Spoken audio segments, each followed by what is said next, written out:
The National Security Minister responds to an Australian documentary on crime in the Bahamas. It is wrong. It is based on taking things out of context. The Prime Minister quite frank about the recent voter fraud hearing. The FNM was in Grand Bahama last night, so was the PLP. A police shooting leaves a man dead, and a Dancing with the Stars cast member practices in the Bahamas. Next Monday is the first competition, first day. I'm Nikia DeVoe, and this is NB12 Weekend.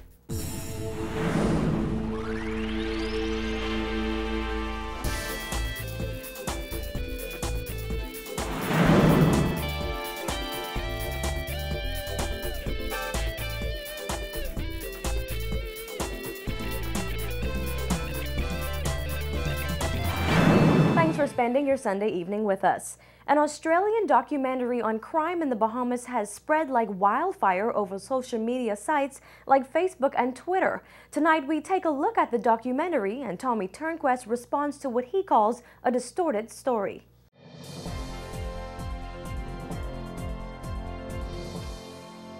Nick Lazaridis delving into the dark side of the Bahamas. It is wrong. It is based on taking things out of context, and I can't say enough that the Dateline reporter who did that, the photojournalist who did that, ought to be roundly condemned. In the documentary titled Caribbean Crime Wave, recently aired on Dateline SBS, Australian journalist Nick Lazaridis talks about the country's rising crime rate, the death of Marco Archer, bail, crime laws, witness protection, the government, and even the Privy Council. The documentary also uses clips and footage from local news media to drive his message home, including reports and images from NB12, although we have no involvement in the making of the documentary. Lazaridis visited the Bahamas at the end of 2011, where he interviewed Bahamians on these various issues. I get the impression that here it is some foreign journalists from some large developed country looking at us as some backward colony, which we're not. And you look at the images that they try to depict. They try to depict us in the worst possible light. He ought to be condemned in the highest form, and he ought to be ashamed for that documentary that he did for Dateline, because it is not a representation of the Bahamas. The documentary also features Turnquest, religious leader Myles Munroe, and journalist Jerome Sawyer. He came to see me, said that he had heard that about crime in the Caribbean. He was doing a series of documentaries about crime in the Caribbean. I talked to him in my ministry. I said that, we are happy to show you what we're doing. In fact, we are pleased with what we're doing. I talked about the legislative agenda that we were about to pass, which we subsequently passed in November of last year. Talked about all the initiatives, talked about what the police were doing. And so I was very pleased to talk to him. But Turnquest said the journalist focused only on the negatives and exaggerated the crime problem. The documentary shows images of downtown Nassau and Arawak Key and suggests that nowhere in the Bahamas is safe. Lazaridis accuses the government of downplaying the crime situation and the police force of being unable to protect its citizens. Young Bahamians have good reason to worry. With its easy access to the United States, Nassau is flooded with weapons. That, along with the country's weak laws, is rapidly turning the capital into one of the most dangerous cities in the Caribbean. He came to the Bahamas. He wasn't under siege. In fact, he was able to go around. I saw him out in the night. Nobody seemed to be bothering him, and so I condemn him. The documentary ends with Lazaridis saying that despite the prayers of the faithful and the government offering little more than rhetoric, the level of violence in the Bahamas is showing no sign of slowing down, and the dangerous new mindset is taking hold. But Turnquest said he's not worried that the documentary will deter visitors to the Bahamas. We don't get many tourists from Australia. The majority of our tourists come from the United States of America. The Ministry of Tourism will counteract that Dateline report. If you're interested in watching the documentary, check out our Facebook page for the link. Well, that documentary has angered and saddened many Bahamians who minced no words when expressing their opinions on Facebook today. There were those who were saddened because they agreed wholeheartedly with the documentary, and then there were those who were angered because they felt it's an exaggeration of the situation. Prescott Gay says, "I know some of us are offended, but I didn't see or hear any inaccurate information in the video. It's sad that it has to come to the point where we have to be told that we have a problem." De Niro Thompson says it may have negative implications tourism-wise, but hey, what was shown is what really goes on in our streets, beyond our crystal clear waters and sandy beaches.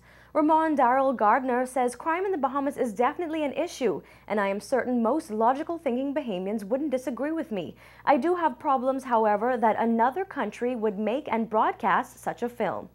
Marcian Clark Curry thinks the video will get the government's attention, and he says if that's the case, he supports it. T-Boy Noel says he's disappointed that it wasn't highlighted that the crime wave we're experiencing is centered mainly on New Providence, one island out of many. TJ Stubbs is offended by the video and says the Bahamas is not perfect, but we are better off than many. And finally, Rashad William Nottage says this is embarrassing for us as a nation. The international media has realized what's going on in our country. He says we have let it get too far, and it's to the point now where the world is recognizing it. Thanks so much for those comments. Well, we told you about the shooting of a man who temporarily escaped police custody yesterday. That incident left the 25-year-old in critical condition. But another man involved in a police shooting last night was not so lucky. The man, believed to be in his 30s, was killed by police officers last night in Crooked Island. There are few details of this incident, but police say he was shot around 9:25 p.m. at Seaview Beach, Crooked Island. He was taken to the local clinic where he succumbed to his injuries. Police say a team of officers from the Central Detective Unit will travel to Crooked Island to assist their colleagues with investigations.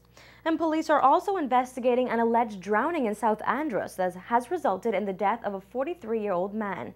According to police reports, the deceased and another man jumped out of a fishing vessel when the outboard engine caught fire. The men were in waters at Driggs Hill Harbor. It is reported that the 43-year-old, believed to be a Jamaican national, could not swim and subsequently drowned. The victim was retrieved from the water and taken to the Mangrove Key Community Clinic, where he was pronounced dead. In other news, Prime Minister Hubert Ingraham revealing his thoughts on the recent voter fraud hearings, and he's quite frank about his position versus the PLPs. The FNM leader is also calling out the opposition's capital infrastructure claims on Grand Bahama. Paige Ferguson traveled with the party this weekend and filed this report. Prime Minister Hubert Ingraham addressing the voter fraud scandal that's now being heard in Andros. He says it's a shame the PLP deputy leader is representing people who live in New Providence but want to vote in that constituency. The Prime Minister is supporting the decision by some North Andros residents to challenge 30 people registered to vote in the area, but who they claim do not ordinarily reside there. The Prime Minister said the rules are simple and the opposition should not have one of its leaders defending those registered voters. If I have any FNM voter anywhere who is registered in the wrong constituency, who is registered where he doesn't live or she doesn't live, I would ask them publicly to go and correct it. I wouldn't have my deputy leader getting up and announcing that because I own a house in Abaco, I pay light bill in Abaco, pay water bill in Abaco, I go to Abaco, but I live in Nassau. How the hell I could vote in Abaco? The hearings of the contested registered voters started in North Andros Friday when one witness testified that he lives in New Providence, but he has a home in North Andros that he visits on most weekends. The witness said he was born and raised in that constituency and even voted there in the last general election. But the Prime Minister, who also has a house in his hometown of North Abaco, said if he has to hold himself to a certain standard, everyone should. I gotta vote where I live. I live in town, so I vote in town.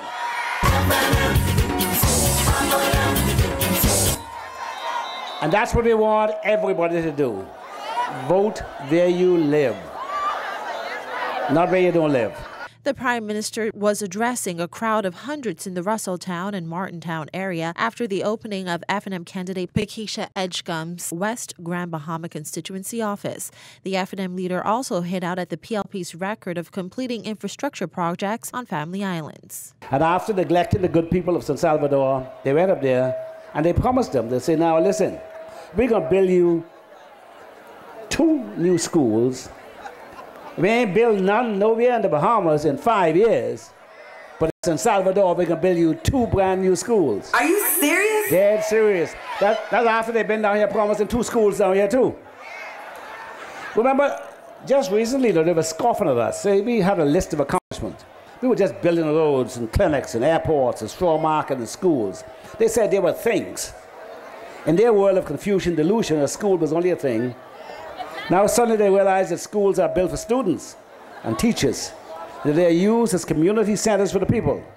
Now they say next time they can build schools too. Incumbent FNM candidate for Central Grand Bahama, Nico Grant, also highlighted the projects the government has completed for that island, including the construction of a new accident and emergency block at the Rand Memorial Hospital, the construction of the dock in McLeanstown, and the construction of a new government building that will house a police station, post office, and ferry ticketing office, among other things. Last week, the PLP told an unmitigated lie.